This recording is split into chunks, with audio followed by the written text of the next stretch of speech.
Hello friends, welcome to my channel sweet and sour love stories. Not just a business proposal का ये 5th part है। I hope आप लोगों को ये फैन फिक्शन पसंद आ रही है। बहुत लोगों ने पॉजिटिव कमेंट्स भी किए हैं, आप सबको थैंक्स। वुईवुक्शन लानवांग जी से बहुत प्यार करता है और वो उसे बहुत चाहता है, पर लानवांग जी एक लड़की को डेट करने लगा था तो उसे कभी कन्फेस करने का मौका नहीं मिला था। जब लानवांग जी की शादी तय हो गई थी तब उसे लगा था कि उसने अपने प्यार को हमेशा के लिए खो दिया है। बाद में लानवांग जी अपनी फैमिली की रेपुटेशन और अपने करियर को बचाने के लिए उससे शादी करने के लिए राज़ी हो गया था। विवुक्षा को लगा था कि लानवांग जी स्ट्रेट है, वो कभी भी उससे प्यार नहीं करेगा। उससे शादी करना लानवांग जी की मजबूरी थी। उन दोनों के बीच जो इंटीमेसी बनने लगी थी उसे भी विवुक्षा ने लानवांग जी की मजबूरी समझा। विवुक्षा उसे चाहता है, पर उसकी मजबूरी का फ़ायदा उठाकर वो उसे हासिल करना नहीं चाहता है। लानवांग जी को असली सेक्सुअल प्लेजर मिले, इसलिए वो उसे एलसीटी ले आया। पर लानवांग जी ने कहा कि वो किसी और के साथ इंटीमेट नहीं हो सकता क्योंकि वो शादीशुदा है। तो जब तक ना उनका डिवोर्स होता है तब तक लानवांग जी को असली खुशी नहीं मिलने वाली है। उसे खुश देखने के लिए विवुक्षा को अब उससे अलग ही होना पड़ेगा। विवुक्षा ने सोचा था कि वो और 1-1.5 साल लानवांग जी का हस्बैंड बनकर रहेगा। इस बीच वो बार बार सीसिटी जा पाए, इसलिए उसने लानवांग जी के फेल हुए प्रोजेक्ट को शुरू करने का सोचा था। प्रोजेक्ट के डिटेल्स को देखकर वो खुद भी उस प्रोजेक्ट का लाभ उठाना चाहता था। वो उसकी और लानवांग जी की शादी की एक निशानी चाहता था। उसे कभी किसी और से प्यार हो पाएगा इस बात की कोई उम्मीद नहीं है, इसलिए वो लानवांग जी से एक बच्चा मांग रहा था। जिस बच्चे को गले लगाकर और लानवांग जी के साथ बिताए इन 2-3 सालों की यादों को लेकर वो अपनी बाकी की ज़िंदगी बिताना चाहता था। पर अब लग रहा है कि उसके नसीब में हस्बैंड और बच्चा दोनों ही नहीं है। वो नेक्स्ट डे ही लानवांग जी को सीसिटी भेज देगा और खुद वाईसिटी वापस चला जाएगा। उसके बाद फिर कभी वो खुद लानवांग जी के घर नहीं जाएगा, वहाँ जाएगा सिर्फ उसका डिवोर्स का नोटिस। तो टेक्निकली आज की रात ही उनकी शादीशुदा ज़िंदगी की आखिरी रात होगी। सबसे पहले उसने एस्कॉर्ट की बुकिंग कैंसिल कर दी और फिर वो सीसिटी के लिए टिकट चेक करने लगा। तभी डोरबेल बजा। 12 बजने में अब बस 5 मिनट ही बाकी है। उनका एनिवर्सरी केक आ गया था। लानवांग जी को भी डोरबेल की आवाज़ सुनाई दी। विवुक्षा उसके डोर पर नॉक करने ही वाला था कि वो खुद डोर खोलकर निकल आया। केक आ गया है, उसने मुस्कुराकर कहा। फिर केक के पास जाकर उसने कहा, बहुत सुंदर है ये। विवुक्षा ने धीरे से कहा, लाजा, आई एम सॉरी, मुझे समझने में गलती हो गई थी। इट्स ओके, लानवांग जी ने कहा, तुम्हें माफ़ी मांगने की ज़रूरत नहीं है, मैंने ही थोड़ा ज़्यादा रिएक्ट कर दिया था। मुझसे गलती हो गई है लाजा, मैं बहुत जल्द अपनी गलती सुधार लूँगा, विवुक्षा ने कहा। ठीक है, कोई बात नहीं, लानवांग जी ने केक के ऊपर का कैंडल जलाते हुए कहा। पर मुझे तुम्हारा वो गिफ्ट नहीं चाहिए, उसे तुम ही रख लेना। तुम मुझे घुमाने ले आए और तुम मेरे साथ एनिवर्सरी केक काट रहे हो, मैं उसी से खुश हूँ। लाजा, मुझे विवुक्षा कुछ बोलने की कोशिश करता है। Happy anniversary husband, Lanwang ji ने कहा। 12 बज गए हैं, आओ केक काटते हैं। विवुक्षा ने लानवांग जी का छुरी पकड़ा हुआ हाथ पकड़ लिया। Happy anniversary husband. Lanwang ji ने केक काटकर विवुक्षा के मुंह में थोड़ा केक दिया और उसके गाल पर किस किया। तुम्हें क्या गिफ्ट चाहिए बताना, उसने पूछा। गिफ्ट? विवुक्षा भी लानवांग जी को केक खिलाता है। मैंने बताया था ना, वो कोई गिफ्ट आइटम नहीं है, लानवांग जी ने कहा। तुम कुछ और मांग लो। पर मुझे वही चाहिए, विवुक्षा ने कहा। बच्चे सिर्फ उन लोगों को करना चाहिए जो लोग एक दूसरे से प्यार करते हैं और ज़िंदगी भर साथ रहना चाहते हैं। हमारी शादी तो शुरू से ही फेक है, हमें साथ बच्चे नहीं करना चाहिए, लानवांग जी ने कहा। लाजा, प्लीज़, विवुक्षा ने कहा। नहीं, लानवांग जी ने कहा, जब हम अलग हो जाएंगे तब उस बच्चे का क्या होगा?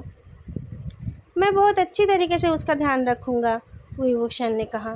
उसे किसी चीज़ की कमी नहीं होगी, वो वही कंग्लोमरेट का एकलौता वारिस होगा। विवुक्षा, लानवांग जी गुस्से से बोलता है, तुम्हें क्या लगता है कि मैं अपने बच्चों को अच्छी परवरिश नहीं दे सकता? मेरा बच्चा लान क्लान का एकलौता वारिस तो नहीं होगा, पर मैं इतना गरीब नहीं हूँ। हमारा लान क्लान तुम्हारे वही कॉन्ग्लोमरेट से कई गुना ज़्यादा बड़ा और अमीर है। मुझे पता है, विभूषण ने कहा, और तुम्हारे साथ तुम्हारी इतनी बड़ी फैमिली है, पर मैं तो अकेला हूँ ना, मुझे भी तो जीने का कोई सहारा चाहिए। अभी तुम्हारी उम्र ही क्या है, लानोंग जी ने कहा। थोड़े दिन में जब हमारा डिवोर्स हो जाएगा तब तुम दोबारा शादी कर लेना और फिर उसके साथ बच्चे कर लेना। मुझे किसी और से शादी नहीं करनी, किसी और से बच्चा भी नहीं चाहिए मुझे, विभूषण ने कहा। मुझे बस तुम्हारे साथ ही बच्चा चाहिए। तुम्हारी प्रॉब्लम क्या है, लानोंग जी फ्रॉन करके पूछता है। तुम्हारी कोई गर्लफ्रेंड नहीं है, कोई बॉयफ्रेंड नहीं है, तुम किसी और से शादी करने के लिए भी तैयार नहीं हो। पता नहीं तुमने मुझसे फेक मैरिज क्यों किया, और अब तुम्हें मुझसे बच्चा चाहिए। क्यों? तुम्हें तो मुझसे प्यार भी नहीं है, तुम मेरे साथ सोना भी नहीं चाहते हो, तो तुम मेरे साथ बच्चा क्यों करना चाहते हो? विभूषण ने कहा। किसने कहा कि मैं तुम्हारे साथ सोना नहीं चाहता? मुझे बस लगा कि किसी लड़की की बॉडी तुम्हें मुझसे ज़्यादा सेटिस्फाई कर पाएगी। ओह हाँ, लानोंग जी को कुछ याद आया। लड़कियों के आने का टाइम हो रहा है। तुम एक साथ 2 लड़कियों को हैंडल कर लोगे ना? बताओ तुम्हें कौन सा रूम चाहिए, मैं दूसरे रूम में चला जाता हूँ। ला जा, विभूषण ने उसका हाथ पकड़ लिया। कोई लड़की नहीं आ रही है, मैंने बुकिंग कैंसिल कर दिया है। अपनी वाली को कैंसिल क्यों किया? लानोंग जी ने पूछा। मैंने तुम्हें किसी के साथ सोने के लिए मना नहीं किया है। विभूषण ने लानोंग जी को अपनी बाहों में खींचा। मैं तुम्हारे साथ सोना चाहता हूँ, तुम भी तो वही चाहते हो ना? क्या हम? नहीं, लानोंग जी ने कहा, उसकी कोई ज़रूरत नहीं है। तुमने तो शुरू से ही बता दिया था कि हमारी वेडिंग बस एक बिजनेस डील है। उसके बावजूद मैंने तुमसे प्यार कर लिया, ये मेरी गलती है। तुम्हें मुझसे प्यार नहीं हुआ तो हमें ज़्यादा इंटीमेट नहीं होना चाहिए, नहीं तो तुम्हें डिवोर्स देते हुए मुझे ज़्यादा तकलीफ़ होगी। किससे प्यार हो गया है तुम्हें? विभूषण ने पूछा। आई एम सॉरी, लानोंग जी की आंखों में आंसू आ गए। मुझे पता है कि मुझे ऐसा नहीं करना चाहिए था, पर मैं अपने आप को रोक नहीं पाया। मुझे पता था कि हमारी शादी नकली है, बहुत जल्दी हमारा डिवोर्स हो जाएगा, फिर भी मैं तुम्हें चाहने लगा, तुमसे प्यार की उम्मीद कर बैठा। विभूषण को कुछ और सुनाई नहीं दिया। उसका लाजा उससे प्यार करने लगा है, उसे चाहने लगा है, और वह गधे की तरह उसे किसी और के साथ सोने के लिए भेज रहा था। उसने लानोंग जी को अपनी बॉडी से अलग कर दिया, फिर उसके चेहरे को अपने हथेलियों में भर के उसके होंठों पर किस किया। उसके बाद लानोंग जी के आंसू को पोंछते हुए उसने कहा, तुम्हें किसने कहा कि मुझे तुमसे प्यार नहीं हुआ? मुझे तुमसे तब प्यार हुआ जब मुझे प्यार का मतलब ही पता नहीं था। जब समझ आया तब मैं तुम्हें बताना चाहता था, पर उस बार समर वेकेशन में आकर मैंने देखा कि तुम किसी और से प्यार करने लगे हो। फिर तुम्हारी शादी तय हो गई और मुझे लगा कि मैंने तुम्हें हमेशा के लिए खो दिया है। वोइंग, क्या तुम सच बोल रहे हो? लानोंग जी पूछता है। क्या तुम अभी भी? मैं अभी भी तुम्हें ही चाहता हूँ। विभूषण ने लानोंग जी के हथेली को अपने चेस्ट के ऊपर रखकर उसके गर्दन पर किस किया। भरोसा नहीं है तो चेक कर लो। लानोंग जी ने उसे काउच पर धकेल दिया और फिर वो उसे किस करने लगा। थोड़ी देर किस करके उसने पूछा, तुम श्योर हो ना? इसमें कोई धोखा तो नहीं है? कहीं तुम बच्चा पाने के लिए तो ऐसा नहीं कर रहे हो ना? मैं तुम्हें अपना बच्चा ले जाने नहीं दूंगा। विभूषण हंसने लगा। क्या तुम मुझे प्रेग्नेंट बनाने वाले हो? कुछ भी, कहकर लानोंग जी अपने हस्बैंड का शर्ट उतारता है और फिर अपना शर्ट भी। लानोंग जी अपने हस्बैंड के बेयर चेस्ट को टच करने लगा और विभूषण लेटे लेटे एंजॉय करता रहा। उसने तो सोचा था कि इस वक्त लानोंग जी एक हॉट लड़की के साथ एंजॉय करेगा और वो दूसरे रूम में बैठकर शराब पीते पीते अपनी फूटी किस्मत को कोसता रहेगा। पर उसकी किस्मत तो बहुत अच्छी निकली। जिसे वो चाहता है वो भी उसे चाहता है और वो उसके सिवा किसी और के पास जाना नहीं चाहता है। लानोंग जी की जीभ ने उसके चेस्ट को टच किया तो उसकी पूरी बॉडी एक्साइटमेंट से कांपने लगी। आज तो विभूषण को बिना शराब के ही नशा होने लगा है। उसने पूछा, तुम्हें मेरी बॉडी अच्छी लगती है? बहुत, लानोंग जी ने जवाब दिया। मुझे भी तुम बहुत अच्छे लगते हो, विभूषण ने कहा। तुम बहुत ज़्यादा सेक्सी हो। लानोंग जी जब उसका पैंट खोलने गया तब विभूषण ने अचानक उसे रोक लिया।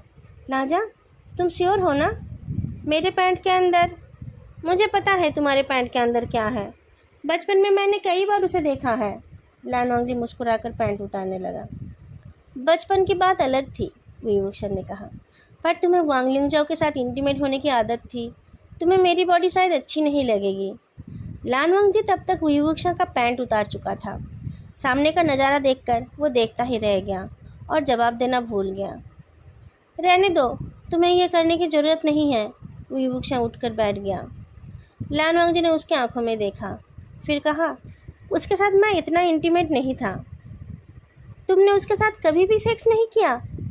वुईवुक्शा हैरान होकर पूछता है। नहीं, मुझे शादी से पहले सेक्स नहीं करना था और उसने भी कभी डिमांड नहीं किया। लानवांग जी वुईवुक्शा की आंखों में देखते हुए बोलता है। तुम कभी किसी लड़की के साथ नहीं सोए? वुईवुक्शा ने लानवांग जी को अपने थाइस के ऊपर बिठाकर पूछा। नहीं, मुझे ऐसा कोई एक्सपीरियंस नहीं है। लानवांग जी मुंह बनाते हुए बोलता है। तुम्हें तो बहुत एक्सपीरियंस होगा। वही कंग्लोमरेट का मालिक अभी तक वर्जिन तो नहीं हो सकता। आज रात के बाद मैं वर्जिन नहीं रहूँगा और तुम्हें भी रहने नहीं दूंगा। वुईवुक्शा ने लानवांग जी को अपने बाहों में उठा लिया। उसे बेडरूम ले जाकर बेड पर लेटाकर उसने कहा, तुम बस एंजॉय करो लाजा, बाकी मेहनत मुझे करने दो। क्यों? मैं क्यों नहीं कर सकता? लानवांग जी प्रोटेस्ट करता है। क्योंकि ये मेरी बहुत दिनों की तमन्ना है, कहकर वुईवुक्शा लानवांग जी से प्यार करने लगा। पर ये मैं करना चाहता था, लानवांग जी ने कहा। वुईवुक्शा ने उसके मुंह को बंद कर दिया और उसे बेड पर प्रेस कर दिया। थोड़ी देर में लानवांग जी ने प्रोटेस्ट करना बंद करके एंजॉय करना शुरू कर दिया। आज दोनों ने ही अपने अपने दिल की बात बता दी है। प्यार और चाहत की बात हो जाने के बाद दोनों में ही बहुत जोश आ गया है।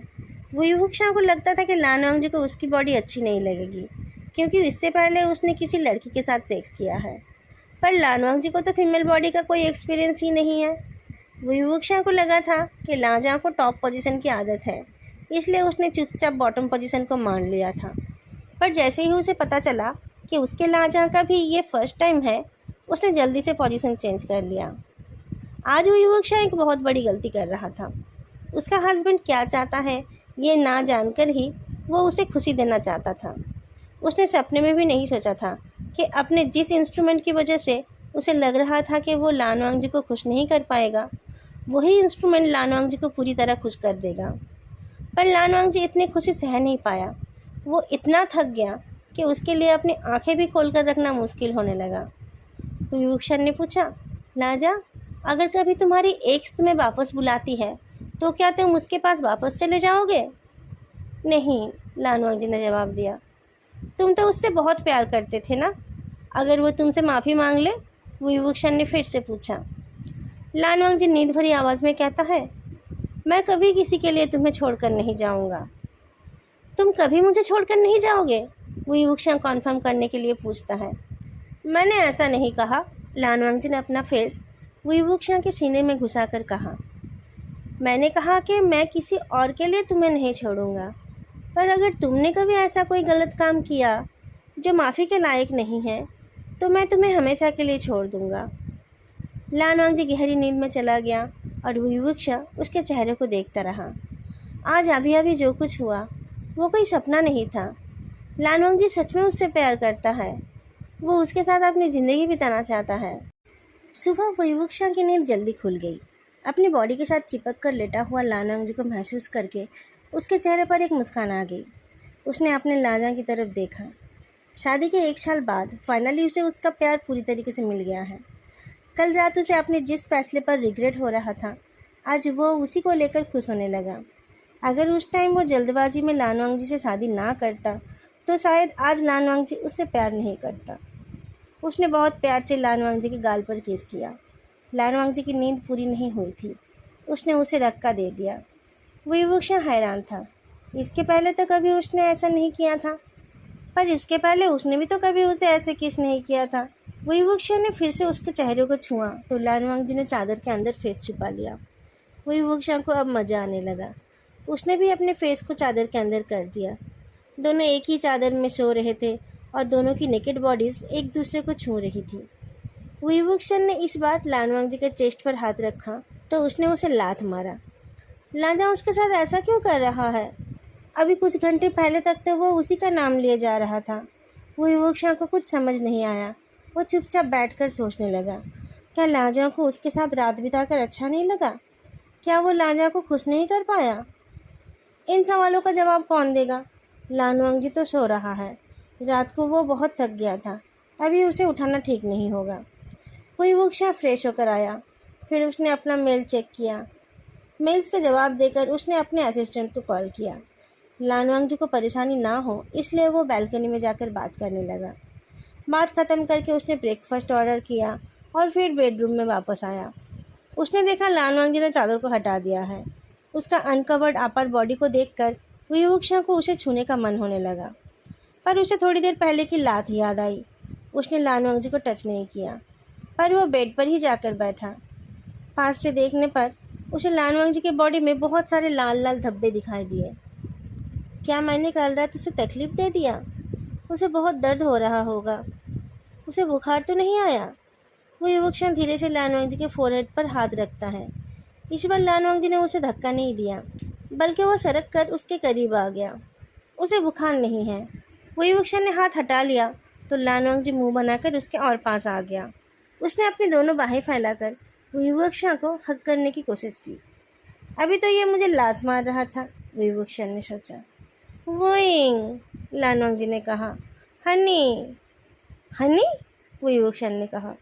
अभी थोड़ी देर पहले तो तुम मुझे लात मारकर भगा रहे थे, अब क्या हो गया? लानवांग जी आंखें खोलकर देखता है। किसने किसको लात मारा? तुमने मुझे, युवक ने जवाब दिया। हनी, ये तुम क्या बोल रहे हो? मैं तुम्हें लात क्यों मारूंगा? लानवांग जी पूछता है। वो मुझे क्या पता, युवक ने पूछा। क्या कल रात तुम्हें अच्छा नहीं लगा? पिछली रात की बात सुनकर लानवांग जी शर्मा गया। उसने पाउट करते हुए धीरे से कहा, तुम्हें ऐसा फील हुआ? नहीं, वो युवक लानवांग जी के चेहरे के ऊपर करता है। कल रात तो तुम एंजॉय कर रहे थे, फिर सुबह मुझसे नाराज़ क्यों हो गए? मैं तुमसे नाराज़ नहीं हूँ हस्बैंड, लानवांग जी ने कहा। मैं तो तुम्हें पाकर खुश हूँ। रियली? कहकर वो युवक ने तेज़ी से उसे बेड पर प्रेस कर दिया। बेड अजीब तरीके से आवाज़ कर उठा। उस आवाज़ को इग्नोर करके युवक लानवांग जी को ज़बरदस्ती किस करने लगा। लानवांग जी ने अपना चेहरा कवर कर लिया तो वो उसकी बॉडी पर किस करने लगा। लानवांग जी ने अपने आप को छुड़ाने की कोशिश की तो युवक ने और जोर लगाया, पर थोड़ी देर में वो रुक गया। ये बेड इतना शोर क्यों कर रहा है? उसने पूछा। पता नहीं, लानवांग जी ने जवाब दिया। कल रात को तो ये आवाज़ नहीं थी। ये कितना इरिटेटिंग है, कहकर युवक उठकर बैठ गया। मैं इसके बारे में कंप्लेन कर देता हूँ। थोड़ी देर में मेंटेनेंस वाले आ गए और बेड को रिपेयर करके चले गए। इन दोनों ने उससे पहले ही ब्रेकफास्ट कर लिया था। मेंटेनेंस वालों के जाते ही विभूषण ने पूछा, तुम कहीं घूमने जाओगे या फिर रेस्ट करोगे? तुमने मुझे कहीं जाने के लायक छोड़ा है? लानवांग जी ने पूछा। पिछली रात उसकी हालत ख़राब हो गई थी। ये तो अच्छी बात है कि वो पहले से प्रिपेयर्ड था और ज़रूरत के सामान और मेडिसिन अपने साथ लेकर आया था। तुम्हें तकलीफ़ हो रही तो तुम बता नहीं सकते थे? विभूषण दुखी होकर बोलता है। मैं जानबूझकर तुम्हें चोट पहुंचाना नहीं चाहता था। मुझे उस वक्त समझ नहीं आया था, लानवांग जी ने कहा। फिर मैं सो गया। मुझे आज सुबह पता चला कि मेरी ये हालत है। ठीक है, तुम दिन भर आराम करो, विभूषण ने लानवांग जी को बेड पर बिठाते हुए कहा। और तुम क्या करोगे? लानवांग जी ने पूछा। मैं तुम्हें देखता रहूँगा और फ्यूचर की प्लानिंग करूँगा, विभूषण ने कहा। ये सब मेरे लिए अनएक्सपेक्टेड था ना। ऐसा कुछ हो सकता है ये मैंने कभी उम्मीद नहीं की थी। अब जब हम साथ रहने वाले हैं, लाजा, विभूषण ने लानवांग जी को गले लगाया। तुम मेरा साथ देने वाले हो ना? लानवांग जी ने पूछा। क्या मुझे वाई सिटी शिफ्ट होना पड़ेगा? विभूषण ने लानवांग जी के फोरहेड पर किस किया। अभी अचानक तुम सबको छोड़कर नहीं जा पाओगे ना? मैं समझ सकता हूँ। तुम्हें अपना काम भी पूरा करना है। उसके बाद तुम जैसा चाहोगे। तुम क्या चाहते हो? लानवांग जी ने पूछा। मैं तो हमेशा तुम्हें अपने आंखों के सामने रखना चाहता हूँ, विभूषण ने कहा।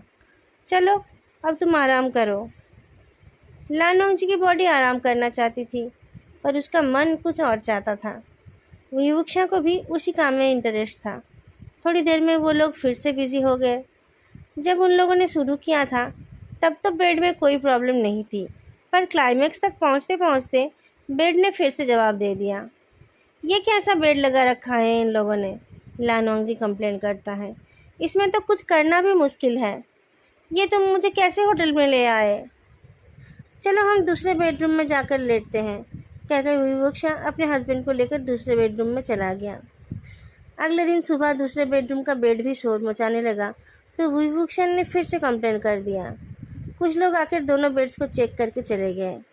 कुछ देर बाद उनको दूसरे एक रूम में शिफ्ट होने का ऑफ़र दिया गया। उनका कहना था कि उनके होटल के बेड्स बहुत स्टडी हैं, इसके पहले कभी ऐसा कोई प्रॉब्लम नहीं हुआ था। दूसरे रूम में जाकर लानोंग जी ने कहा, हमसे पहले जो लोग उस रूम में थे वो लोग शायद बेड के ऊपर जंग लड़ रहे थे। विभूषण ने हंसकर कहा, मैं सोच रहा हूँ बेड का हाल अगर ऐसा है तो फिर जिस पर अटैक किया गया था उसका क्या हाल हुआ होगा। मुझे भी कुछ अच्छी हालत में नहीं छोड़ा है तुमने, लानोंग जी ने कंप्लेन किया। आई एम सॉरी, पर मैं क्या करूँ, तुम्हें पाकर मैं पागल हो जाता हूँ, विभूषण ने कहा। दोस्तों, आज का पार्ट मैं यहीं ख़त्म करती हूँ। आई होप आप लोगों को ये पार्ट अच्छा लगा होगा। प्लीज़ कमेंट करके बताना मत भूलना। नेक्स्ट पार्ट नेक्स्ट वीक में आएगा। तब तक के लिए बाय।